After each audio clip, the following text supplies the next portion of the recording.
Obsessive Scammer, the O.C.G, and I'm here, hopefully live, playing Afterimage.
I don't want you to feel like you're obligated, hon. Cross soon once again.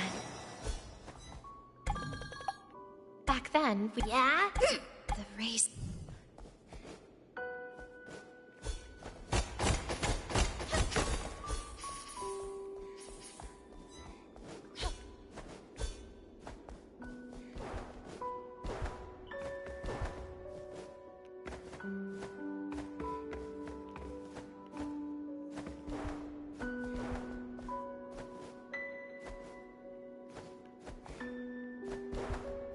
These annoyances are all throughout these woods.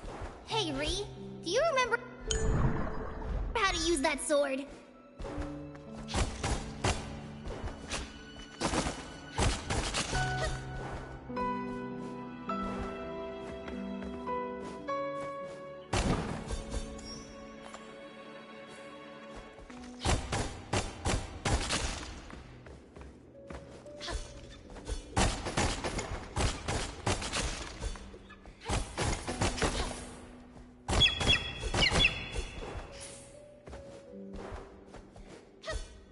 I played a bit of this earlier, a few days ago.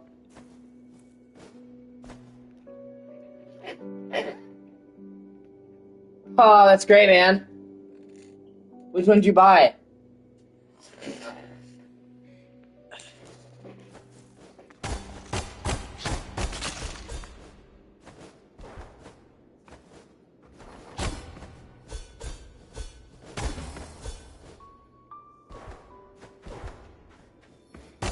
Slain.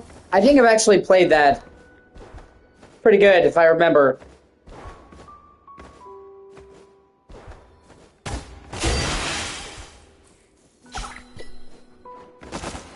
Yeah. Yeah, I think I do own that.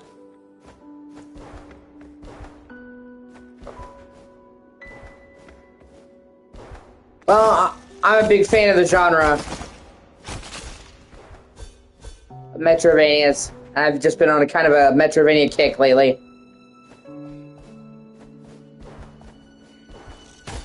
Sometimes I just kind of get into playing one type of game.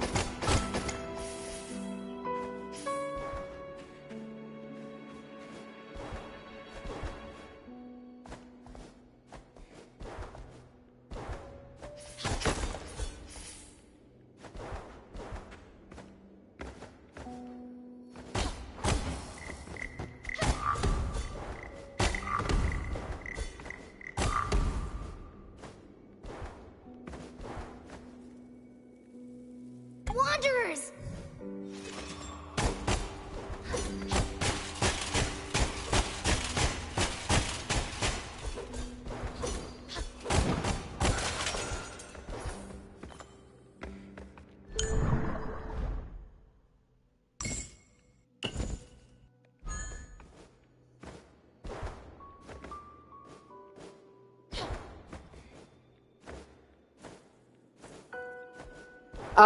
Yeah, I've played a bunch of NES games, SNES games. Yeah. Yeah, dude. For sure. That sounds... I've completely beaten the original Mario Brothers. I have, basically 100% completed Super Mario Bros. 3 and Super Mario Bros. World. Or Super Mario World, I'm sorry. I've, done... It's the Orable. How is it possible? This is...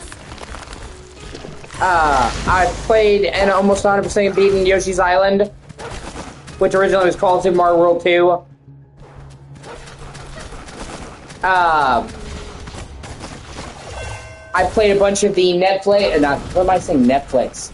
I played a bunch of the NES and SNES Castlevania games. Madam, Renee. What? Again. This and we... It's what? I'm skipping through this because I've already seen it. So yeah, I played a good chunk of older games. The Or... another member seems that fits. That... In fact, it's not you know, like a Mario game or anything like that, but Chrono Trigger is one of my all-time favorite games ever. I know it's a bit cliched, but yeah. I actually played it on DS for the first time, but it's the same game. I mean, it's almost exactly the same. So, you know, yeah.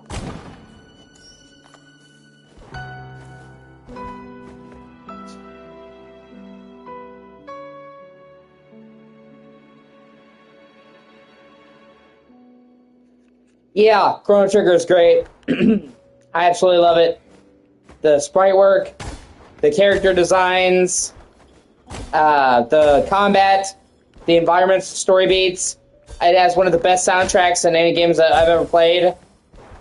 There's this really, there's a couple of tracks that will always stick in my memory, like The Trial.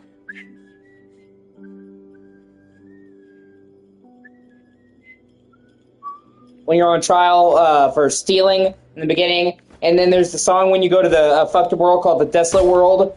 So it's like this sad melody that plays, and I have them in my head. Or Green Dream. Or the fact that Robo's theme sounds weirdly like Never Gonna Give You Up.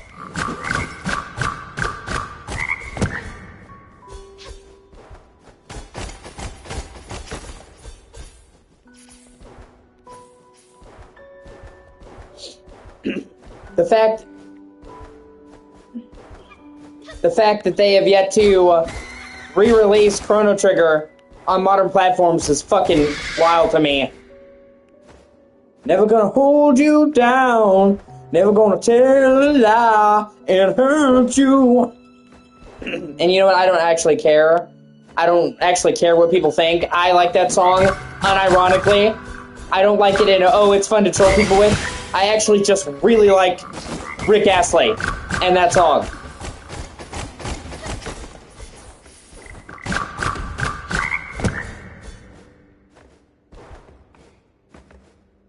No, I'm just saying, like, you know, most people who play that song, it's because, like, it's a joke or a gag or it's just to annoy people. I genuinely like that song, and a few others Rick Astley did, actually.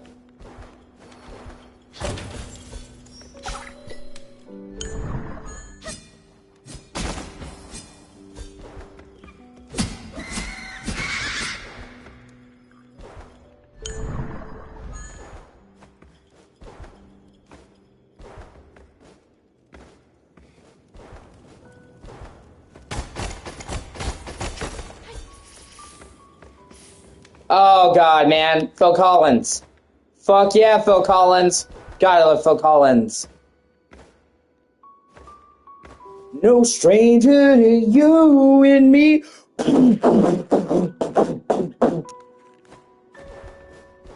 I like a lot of Phil Collins shit. In the Air Tonight.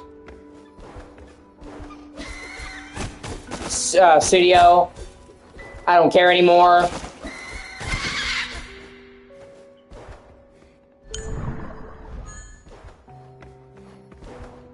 I like U2 to a point. My problem with U2 is they got too fucking political. I'm a bit tired of artists getting political at all, in general.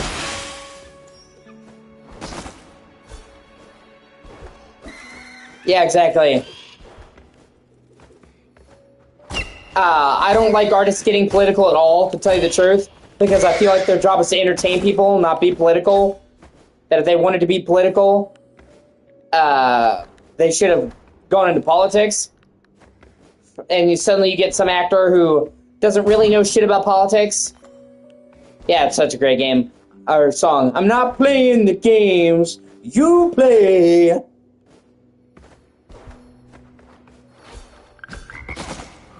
But, and I find most of their opinions to be juvenile. But, so I don't like it when artists get political at all. But I really don't like U2 as much, because they got to the point where that's literally all they ever fucking talk about, where their music is like secondary to everything else. You know, and it's like, you know, songs can have a message, man, but and that's all fine and dandy, you know, but I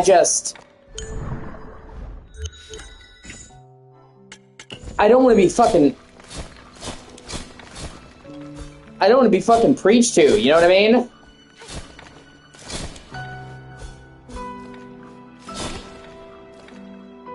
Yeah, exactly.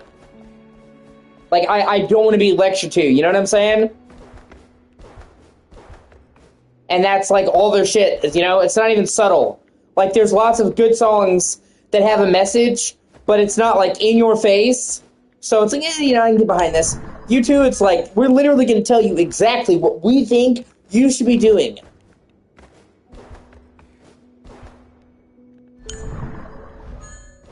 And I just can't get behind that.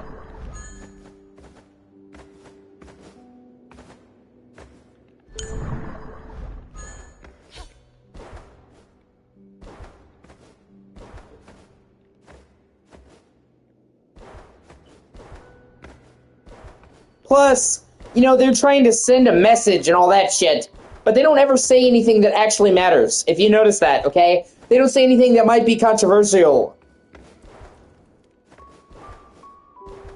They're just like, children in Africa are starving, don't you know? Yeah, dude, we do know. Everybody knows. Well, you know, kids in Africa would be happy with half that food. It's a thing because we all know. So it's like, you're telling people what they already know. The village. So those... Let's enter the...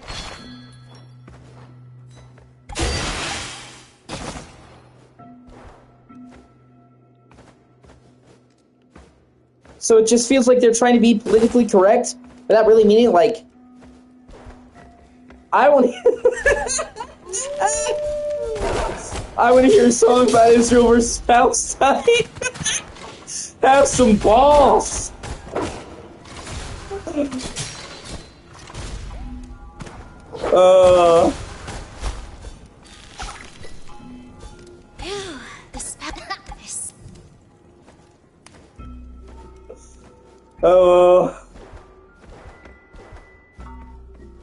Like, if they care so much... Arrows do not leave.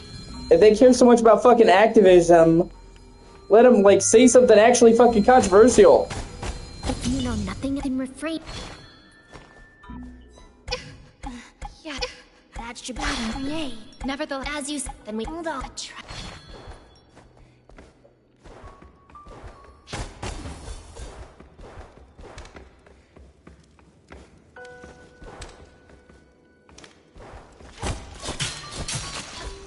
For example, I'm sure you've heard the song Zombie by the Cranberries, right? All-time fucking classic song, okay? Nowadays, everybody and their mother's heard it, okay? That song was very controversial. It was literally talking about the Troubles.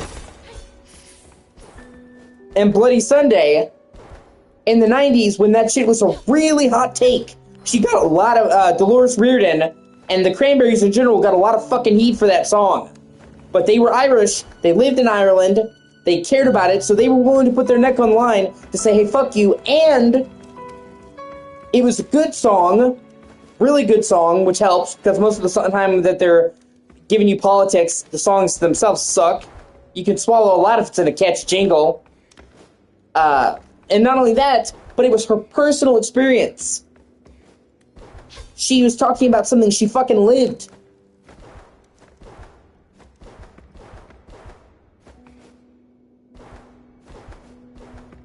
Not just fucking platitude. Yeah, I'm sorry. I'm just giving you a point. I guess basically a diatribe, but why I don't like that shit. If you're gonna go political, make it fucking mean something. Because if you're just going political and you're not really saying anything, then okay, you're just trying to identify with a certain crowd. And after all, music should be enjoyed by everybody. Art, music should be enjoyed by anybody who can respect it and wants to listen to it. Listen to it, watch it, consume it. Okay? Now, you'll notice when I said that there were some certain asterisks, and that's because there are certain people who shouldn't be welcome in a fan base. I actually believe in some gatekeeping. Some gatekeeping's a good thing.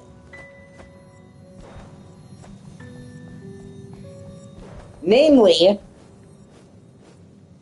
people who try to come into a fan base and turn into something it's not, and fuck up the established lore.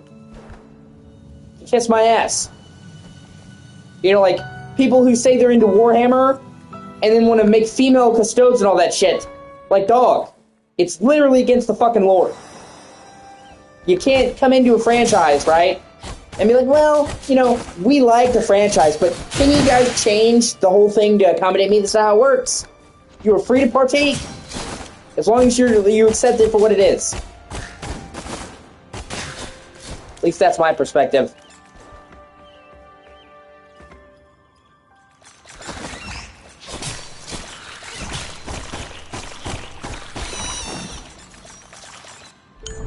So there's definitely, you know, times when people should not be welcome in a fucking fan base. They shouldn't be.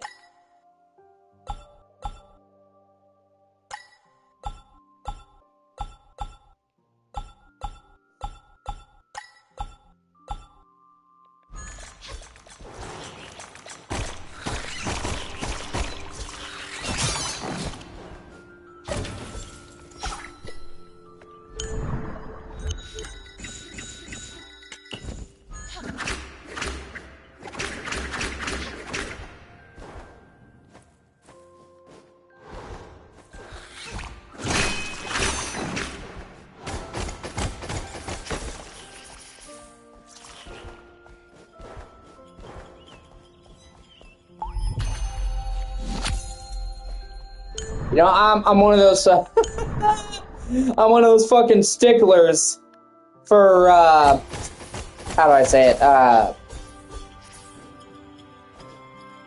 I'm one of those sticklers for authenticity to the source material. That's what I believe. Okay, if you're gonna adapt the book, movie, game, whatever, you should try to be as faithful to the source material as possible. Obviously, there's gotta be some changes here and there, because when you switch mediums, what might work in a game won't work in a movie. So, obviously, some changes are necessitated.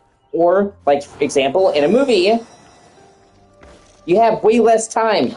So, there are some things, unfortunately, that have to be condensed. But, where you can, you should remain faithful. Yeah, exactly. But see, like, people should hopefully fucking understand, man, that they'll make more money if they do it the right way, dude. Okay? Like, to give you just a recent example. Arcane. Okay? Nobody expected Arcane to be fucking good. Arcane came out, it took the fucking world by storm. It's considered to be one of the best adaptations, game adaptations out there. And it was a massive, unbelievable fucking success. Yeah, that's true.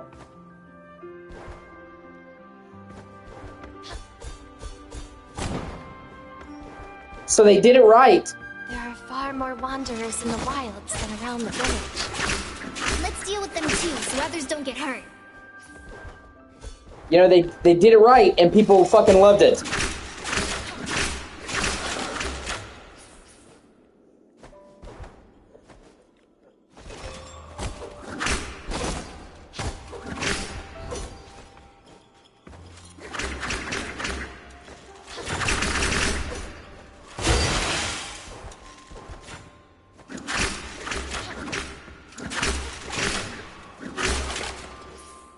God, I love Wolverine. I do love Wolverine. He's one of my favorite comic book characters. Kinda. I mean, in terms of height, yeah. Wolverine's supposed to be short. But in terms of everything else, he really does fit the bill for Wolverine.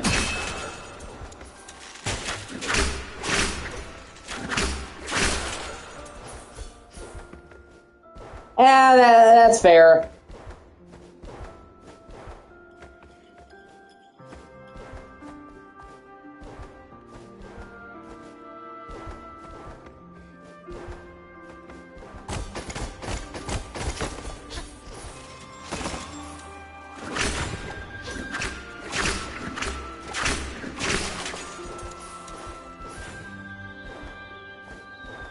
Overall, yeah.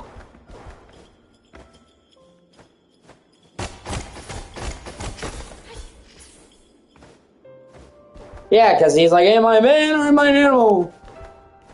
Overall, I think that a lot of the X-Men movies got more right than they did wrong. Well, depending on the X-Men movie, some of them sucked ass.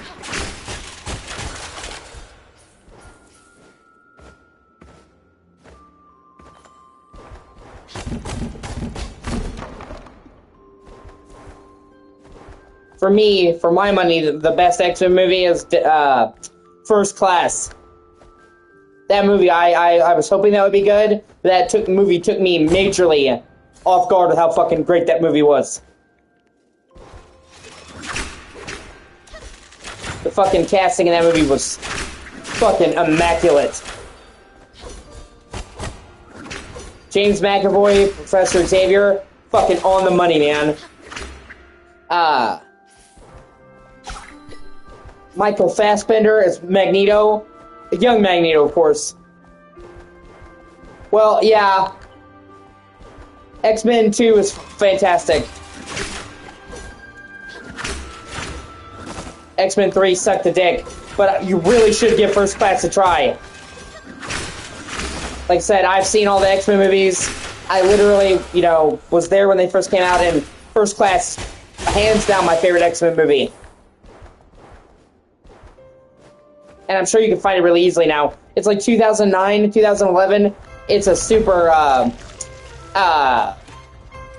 older movie now, so I'm sure you can find it no problem.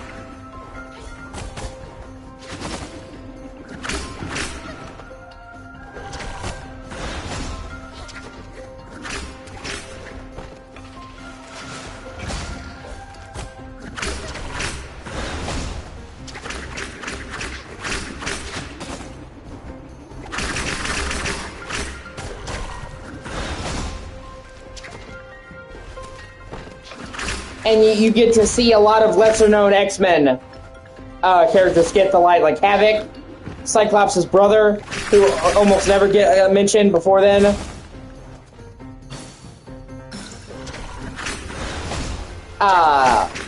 Azazel, Nightcrawler's daddy.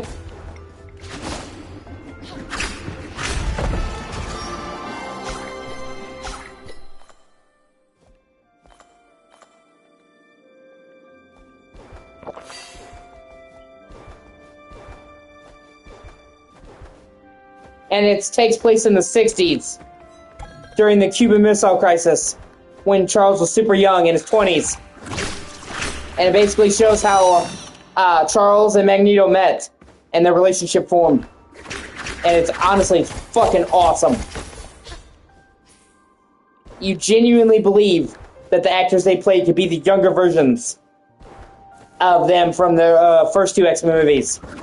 And it's like an X-Men movie, but with a historical spin to it. Because, the other X-Men movies took place in present day. This is in the 60s, so you're seeing them talk about JFK and, shit like that. It's awesome.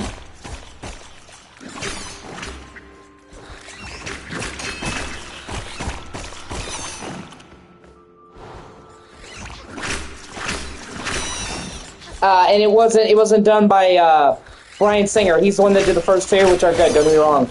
But not Days of Future Past.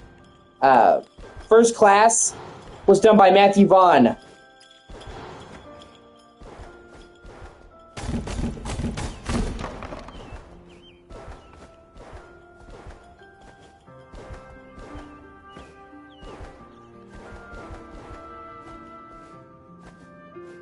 Yeah. I can see that. There's a lot of shit going on there. A lot of layers. Layers, Donkey! Layers!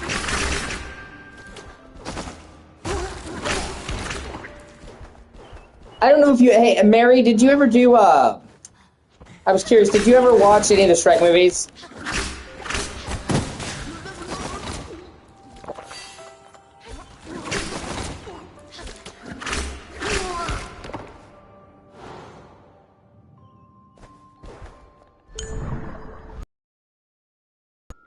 I fucking love Shrek.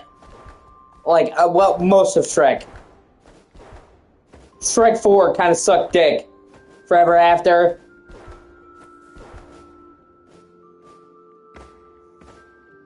But, you know, Shrek 1, and especially Shrek 2, were fucking amazing. Puss in Boots was fucking outstanding.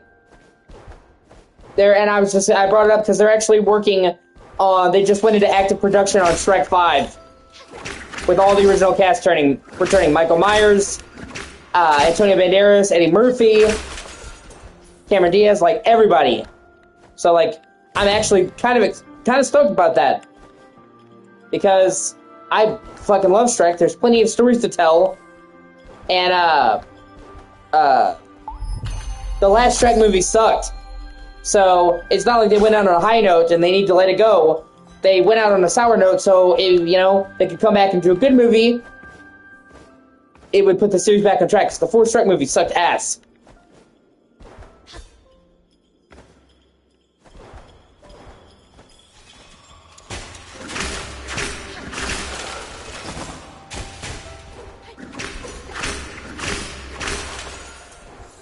The muffin man!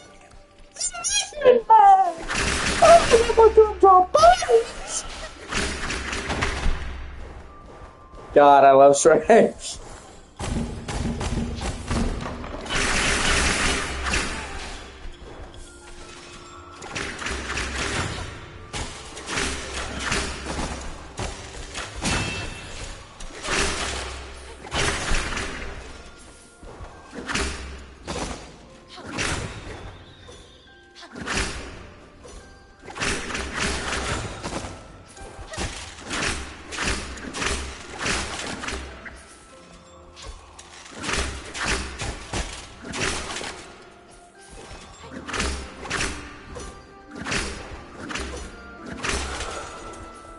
Michael Myers has also said that he's considering coming back for Austin Powers. God, that would be so great. I fucking love Austin Powers. Do I make you horny, baby? Do I make you Randy? It's terrific. This coffee tastes like shit. That's because it is shit, Austin.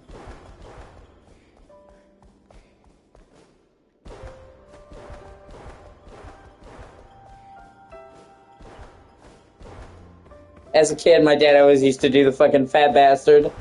Get in my belly!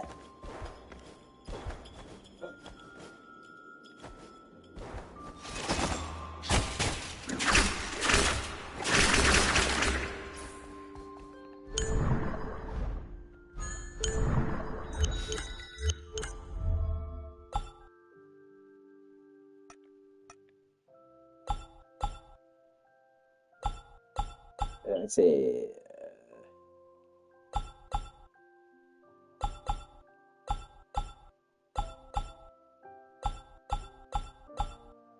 And I'll keep my shit for right now until I get better weapons.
Really, asshole?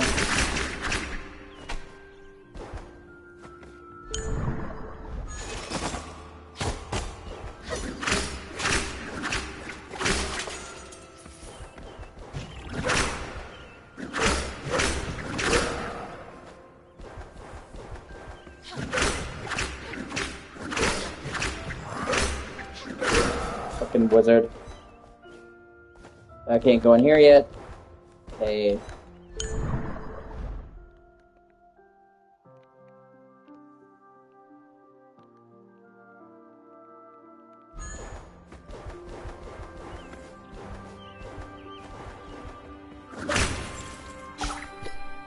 Oh, hey, wooden greatsword.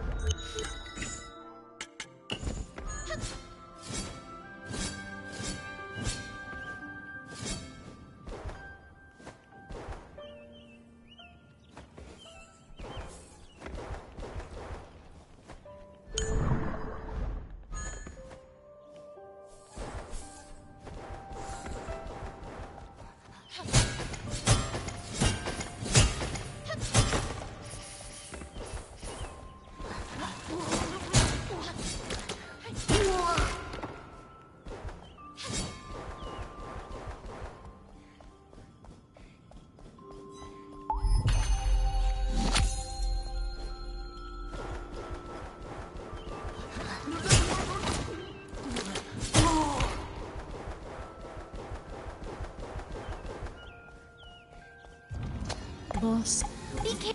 Oh, I forgot about this bitch.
That all you.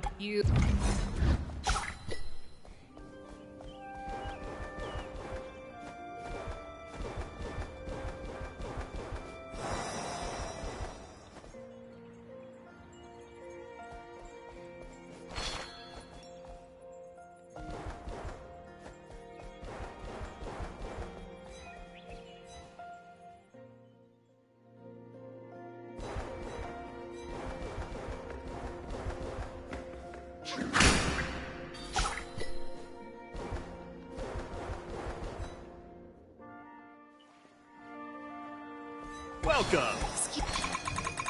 Welcome, Master...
Wordy mud. Hello? Hello. A try.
Oh shit.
I'm gonna be right back, Mary. I'm gonna switch.